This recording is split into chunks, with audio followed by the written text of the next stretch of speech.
Today, there are 2 million descendants of French-Canadian immigrants living in New England. These are our stories. Welcome to the French-Canadian Legacy Podcast.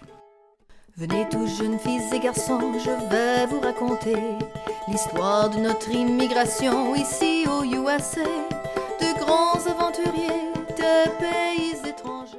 This is the French-Canadian Legacy Podcast. I am Jesse Martineau. Now, back in October of last year, while I was still actually in Quebec, episode 72, we spoke with then candidate for mayor of Quebec City and head of Transition Quebec, Jackie Smith. And Jackie's actually currently on the City Council of Quebec City, which is very cool. Now, this week, I'm very excited to say we have another candidate on the show. Stéphanie Plante is a candidate for City Council in Ottawa, and I very much look forward to talking to her about her campaign. Stephanie, welcome to the French-Canadian Legacy Podcast. Bonjour. How are you? So, I'm doing very well. So let's start with your story. So where are you from? Where'd you grow up?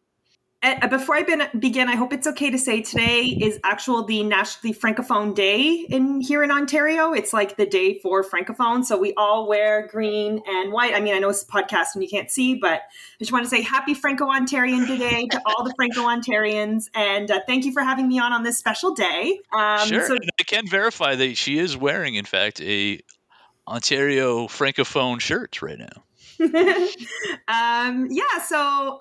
Just my mother is Swiss and my dad is Quebecois, like a lot of people. There's a big Quebecois diaspora out there. And my mom came to Canada in the 70s because she wanted to be a nanny and she wanted to learn how to speak English. She met my dad at a bar one night. He had a military uniform on. She thought he was very handsome. That's awesome. And thus produced me and my sister. There you go. But my dad was a tradesman. So he ended up moving to a place called Windsor, Ontario, which is right near Detroit. And that whole area has a really interesting Francophone history as well. I'm sure you know all the streets in Detroit have really French names. Détroit is a French name, Lafayette, and so I grew up in a very, very French household, like super strict in the sense, like if I said, Dad, the phone's for you in English, he wouldn't respond or pick up the phone. Sure. Yeah. Sounds like my parents. And he got so militant about his francophony. Like my dad grew up, I'm sure you know, in a really interesting time in Quebec. It was called the Quiet Revolution, where francophones really came to prominence. They really asserted themselves. And he had this idea, like even he would say, like when he would go home, they'd say, his family would say to him, how are things in Canada? Like they don't consider themselves part of like the larger Canada, you know what I mean? And so he was really adamant that his children, like he said, I'm not the smartest dude on the planet, but my kids will speak French. This is the one thing I will leave them. And I'm super happy that he left me that legacy. Like I remember, so every year we would put our money together and we would buy Detroit Red Wings versus Montreal Canadiens because my dad loved the Canadiens. He was he could rattle off statistics like it was nobody's business. Awesome. We would get to the border and my dad would, because it's a federal crossing, right? And so he would just stop and look at the border guard and speak to the border guard in French because you're supposed to be able to access French services at federal government platforms, whether that's getting your passport renewed or whatever. And of course, in the 90s, they didn't always have a French speaking person. It wasn't as common as it is now. And my dad didn't care. He would literally just put the car in park and cars would be piling up behind us. And I'm just going to wait until a Francophone person can serve me because it's my right as a Francophone. And anyway, I kind of grew up with that. I don't want to say trolling. That's maybe not the right word, but I grew up with this idea that if you are someone in a minority linguistic situation, you really have to assert yourselves in the areas where you can. So when I was, I want to say 22, 23, when the Earth's crust was still forming, essentially, I got a job with my member of parliament. So it's sort of like House of Representatives for you guys. Yep. And he one day came into my little intern office and said, is it true you speak French? And I went, yeah, I speak French. And he goes, I need someone in Ottawa because obviously members of parliament represent their district, but they work primarily in Ottawa.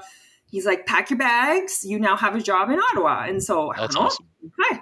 And so I ended up working for him for a couple of years. He ended up retiring. And then I worked at Elections Canada, which is you guys don't have this in the US, but it's essentially the national governing organization that organizes all our federal elections. I know you guys, it's county by county, state by state. We could probably use something similar. Yeah. Yeah. Having a similar set of rules across the board is very helpful. But anyway, And then, and then for my sins, I say I'm now here as a candidate in my municipal election. And my ward is really interesting.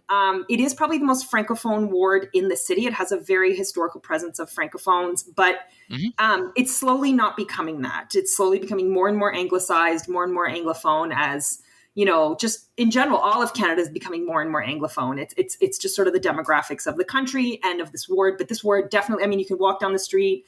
All the streets are in French. There's a lot of French schools. You'll hear a lot of people speaking French. But there is a bit of insecurity among Francophones that may not be the case in 4, 8, 12 years from now. Sure. Which is, to be honest with you, before I started, this is probably the third episode we've done dealing with Ottawa. Before I started this, I had no idea that the Francophone presence was as significant even as it is right now in Ottawa. Right. That was complete news to me for sure. But I guess my question is, because you mentioned your ward is pretty heavy Francophone. Is it very clearly like geographic areas of the town that are Francophone versus Anglophone? Because I understand kind of a similar thing happens in Montreal. Yeah. So we have an area called Vanier, that was named after one of our first governor. I'm really getting into the weeds here. A governor general is the representative, the king or queen of England in Canada. I'm not joking. We have the king and queen on our money. It's like a thing. It's a bummer, so our first governor general. Well, no, he was. I think. Yeah, exactly. His name was Georges Vanier. So this whole area named Vanier was super. When I say super Francophone, there were people who didn't even speak English back in the day. And I meet those people when I go door to door, and they can remember when there was no Anglicization at all of the area. They even had their own mayor. They had their own city council. And then there's another area called Lower Town. You may kind of know it. It's really close to our parliament. It's close to something called the Byward Market, which is the really touristy area around here. And that area used to be really French as well, but sort of over the years has gotten, as, condos have gone up and businesses have developed, especially in the touristy areas. It's really more, I would say, more Anglophone than Francophone. But in Vanier, you can, there's lots of fleur de lis everywhere, and you can really feel sort of the Francophone presence there. Very cool. Yeah, and actually, I would like to kind of use that as a transition to talk about some of these issues that are clearly important to you in your campaign. Because the first one, of course, I wrote down was how important it was to you to promote La Francophonie. That's very obvious in all your materials. So how do you plan on doing this? Well, thank you for looking at my website. Now my webmaster is going to be like, why are you getting hits from the U.S.? I'll be able to tell him why. There you go.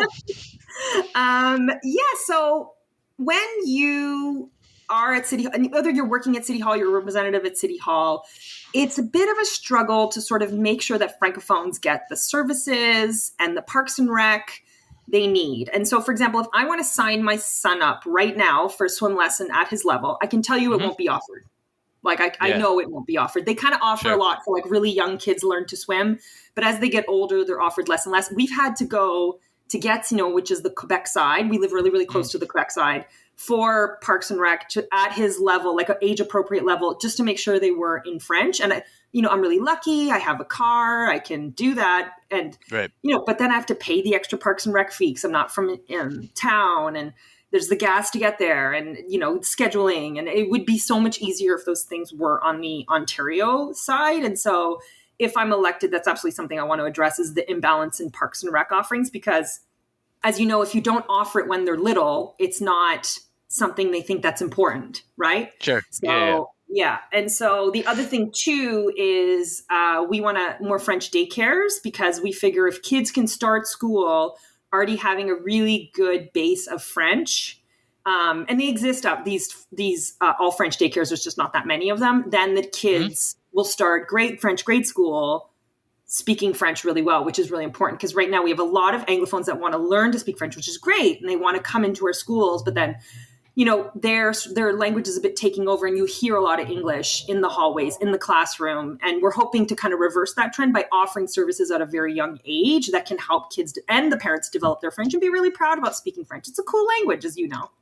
Absolutely. Now, you mentioned school a couple times. That reminds me. So are there the French school board and the English school board with different public schools and fighting for the same resources thing that we hear about in certain places in Quebec too? Is that how it works in Ottawa?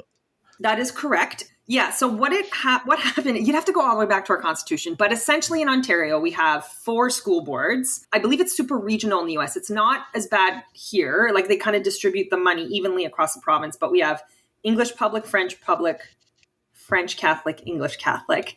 And, as Canada diversifies, there's been some calls to change that and just make everything public. But there's definitely some ties with the French Catholic and the traditional Francophone community. But we have 4 school boards. So in the election coming up, you get to vote for your chosen school board. You vote for your councillor. So that's what I'm running for. And then you vote for the mayor. You have 3 things you vote for. Gotcha. That was specifically from Mike. Mike, you're welcome. Mike is an elected member of his school board in his hometown, nice. Hudson, New Hampshire. But one thing I saw that was kind of cool, you talked about your belief in the 15-minute neighborhood, which was not something I was familiar with prior to looking at your material. So what is the 15-minute neighborhood? Well, obviously, and I say this, I'm from Windsor. I love a good F-150. Like, I'm not going to hide it. I went to the Detroit Auto Show my whole life. Like, I had a love affair with cars. And then my life kind of took a different turn because I stayed downtown Ottawa. And if you have an F-150, like, I don't know where you're going to park it. There's just nowhere to put it. And quite frankly, it would look really out of place. In my ward, especially because it is so urban and a lot of people rely on public transit or they're walking, you want to make a neighborhood where that can meet the needs of people living here. So they have to be able to find their doctor, their daycare, possibly their work, if that's possible, their groceries, their dentist, parks. We want to make sure all the amenities are accessible within a 15-minute walk, bike ride, whatever. Again, this is Ottawa. No one's biking from like November to March, April. I mean, there are, but those people are really hardcore. And so, that's the idea of a 15-minute neighborhood. And it's in the official plan of the city. And obviously this is more challenging out in the suburbs and the rural areas, but that's something I really champion because especially as people get older, you want to let them, what they call age in place, right? You don't necessarily want to send them to like old age long-term care center or anything like that. So the idea that you can just leave your apartment, you can go get your groceries that evening, you can find a hardware store, you can find everything you need. And it may not have everything you need. Like our grocery store sometimes, don't have really out there like gluten-free chocolate chip, like you have to kind of just deal with what you're getting. But overall, I think we do a pretty good job of the 15-minute city, but it could use some improvements. Yeah, and I guess because this is kind of a new thing for me. Well, how close are we to that now, and what do you think? What has to change in order to actually get to where you want to go? Oh, that's an excellent question. So the city of Ottawa doesn't have what they call an acquisition strategy, which is really technical, fun terms to mean as they're building out, because more people are moving here, like I'm sure where you live, they're kind of just putting in homes everywhere. Yep. And they're not thinking about where do I want my library? Where do I want my community center? Where do I want my arena? That's really important, is an arena around here, right? Of course.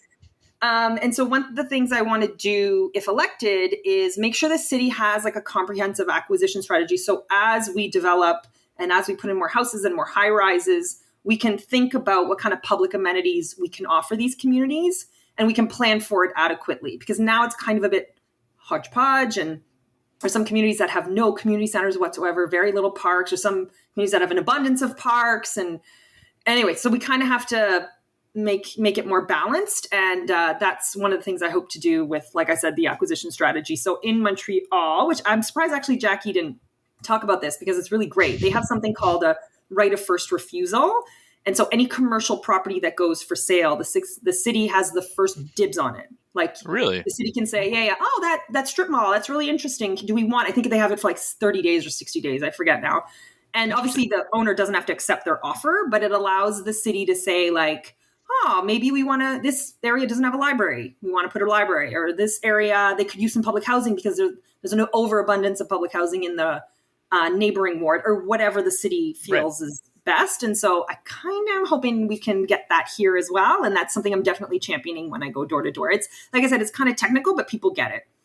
No, that's a terrific idea. No, that's very, very cool. And one of the things that jumped off the page for sure when looking at your material is you talk about the creation of a physician recruitment committee. And that rang a bell for me because we here in the state, I mean, I've been a state representative a couple of times, and you hear in political debates, people reference the system in Canada a lot. Some people talk about it as the greatest thing in the history of the world because everybody has coverage.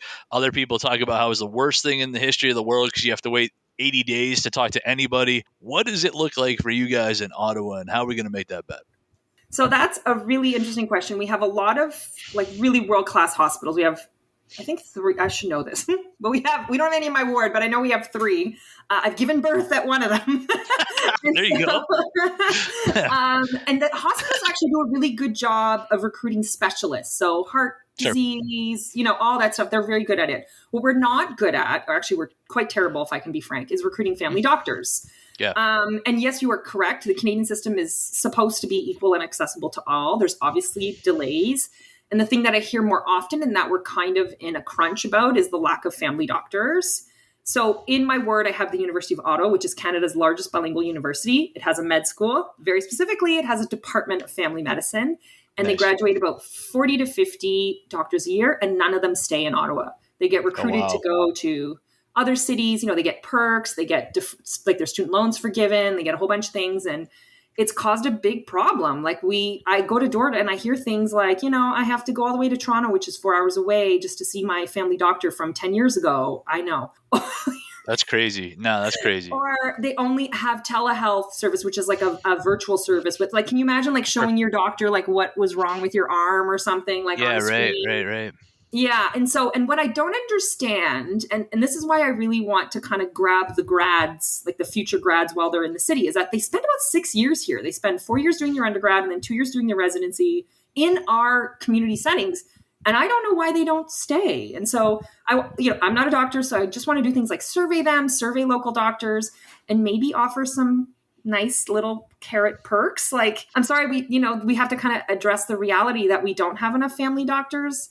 And a lot of municipalities are offering perks. And so my hometown municipality, they recruited 4 family doctors this year, which is a big deal for a city of 300,000 people, by simply offering free daycare. That's it. There was 4 so it was 2 couples, and it cost the city about $60,000 to $80,000, I think. And like the money they're saving on paramedics, on emergency room services, because, people will go to the emergency when they don't have a family doctor. Is just astronomical. And so I just, you kind of have to be upfront and say, we have a problem. Things are not working, especially for our most vulnerable. And this is one of the ways. There's a multitude of ways, but this is one of the ways I can address it. I can't do things like address the billing structure or the Canadian healthcare system. Like, that's not my kind of lane. I have a university, I have a medical school, and I want to work with them if I'm elected to keep the grads here in Ottawa. That's kind of my lane that I can work. And I'm sorry, my dog is like, my dog wants to join the podcast. I don't know if you can hear him, but okay, sorry. He's invited. And so that's kind of what I'm hoping to accomplish, or at least get off the ground.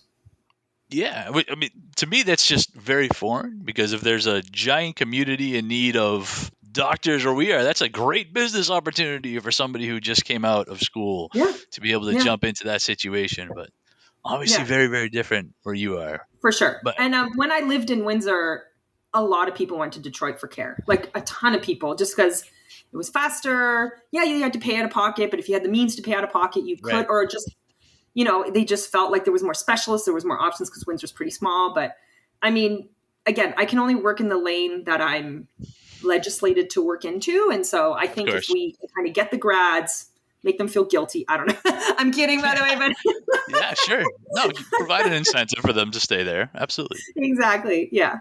I mean, speaking of people living in the area, one issue that I saw that's certainly a huge deal here in Manchester is the supply of affordable housing. That's a major, major deal in Manchester right now. Rents in the city are going completely nuts. So we have a bunch of new apartment complexes going up all the time, but they're almost exclusively luxury apartment complexes, because all these developers want to make sure to make tons of money. And as a result, some of the lower income, even middle income people are really struggling to find a place they can afford to pay rent. So what are we looking at in Ottawa? What can we do about it?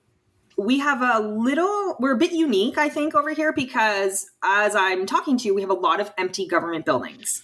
So when the pandemic hit, federal government, like Washington, like anywhere else, so there's a lot of federal government workers.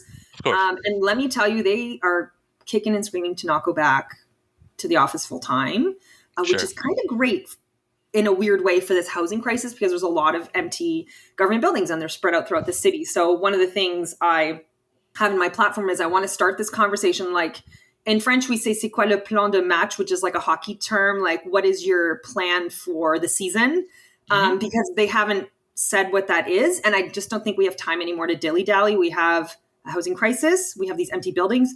And the nice thing about these empty buildings is you're not sort of squabbling over height and width and parking. Like, it's already all there.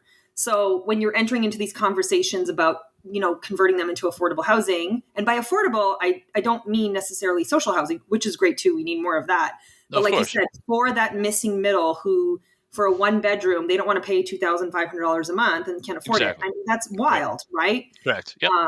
And so that's one of the things is I want to start those conversations with the government and with whoever is also elected in the other wards. So they have a lot of government buildings to basically beg for these buildings and say, hi, I know you're thinking of bringing your workers in like on 2 days a week. You don't need your whole building for everybody coming in 2 days a week. You maybe need half your building. Can we turn half of that into housing?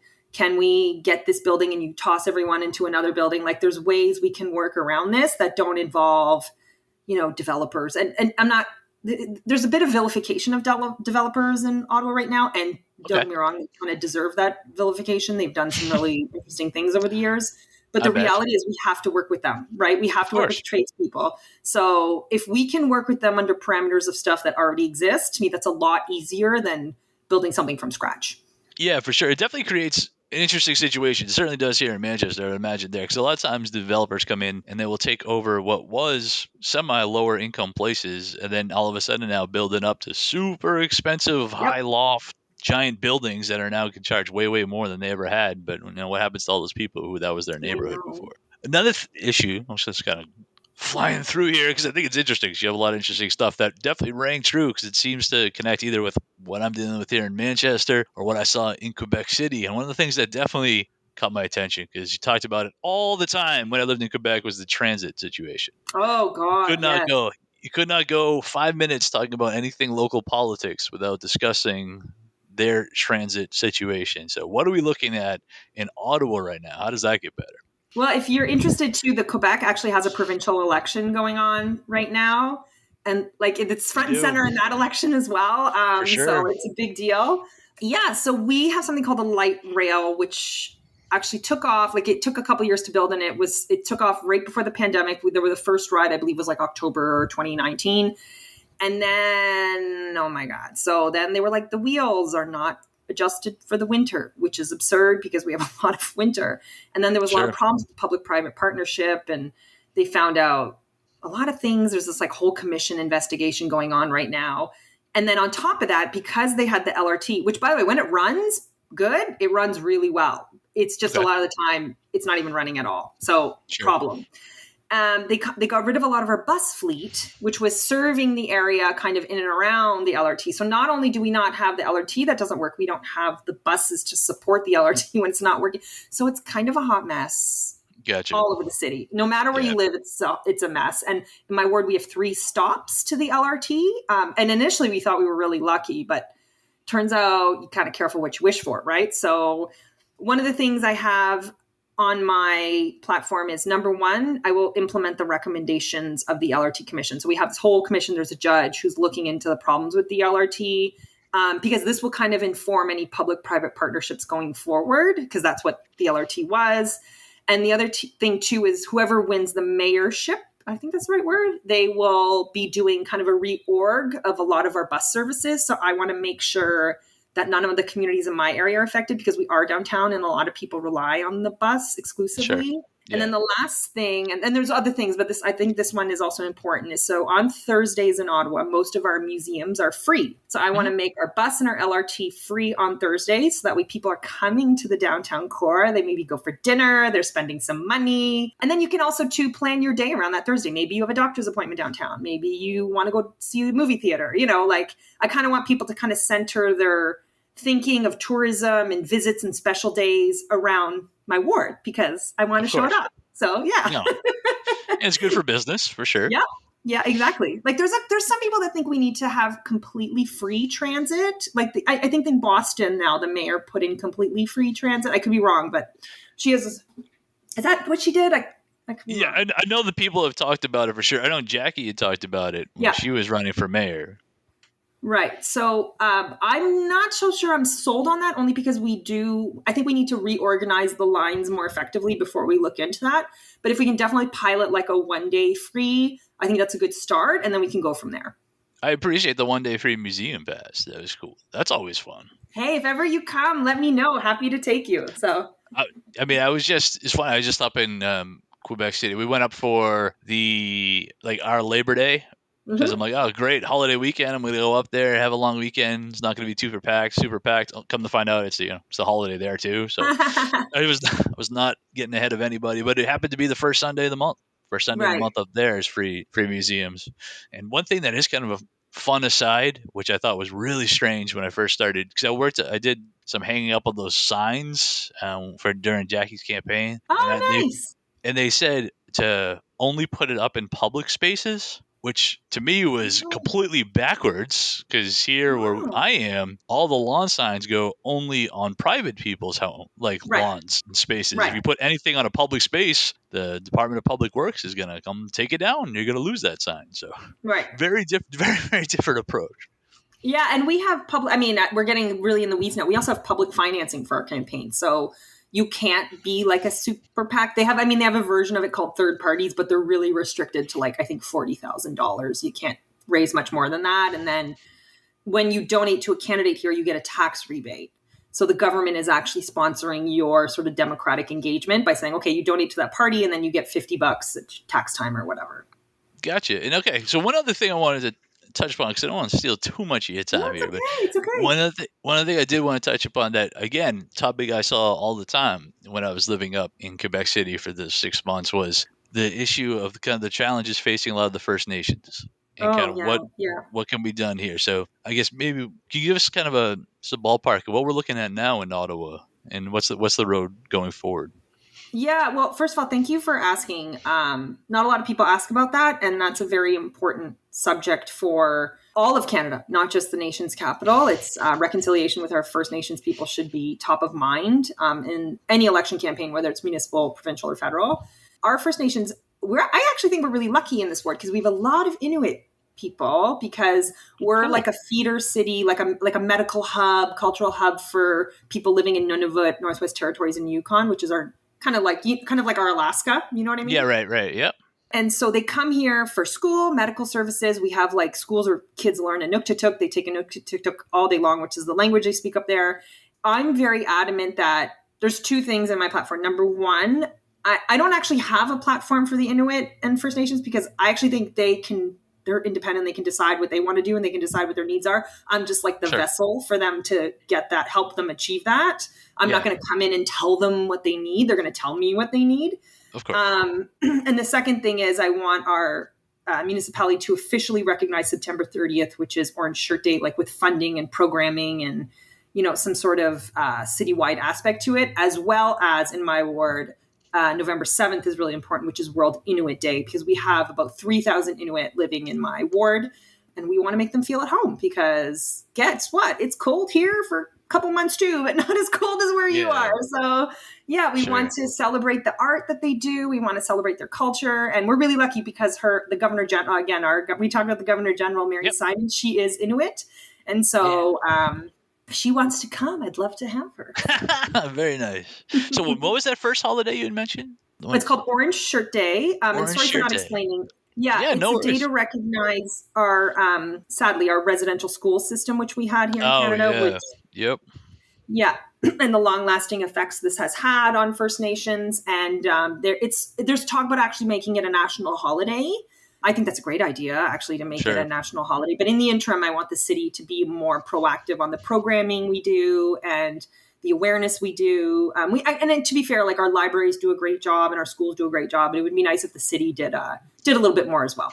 That is actually a topic that I knew basically nothing about, the residential school situation, until I lived up in Quebec. And having lived there, it was almost embarrassing how little I do going in, considering what a crazy situation, what a super sad story a lot of that is. It's probably deserving of an entire episode eventually here on the podcast. But something that I did want to talk about, because it's definitely important to me, is preserving the history of the place where I live. I'm certainly very involved here in Manchester, and I know you are as well in Ottawa. So how can we, well, first of all, what does the history locations look like that we want to preserve, and what are we talking about for promoting those?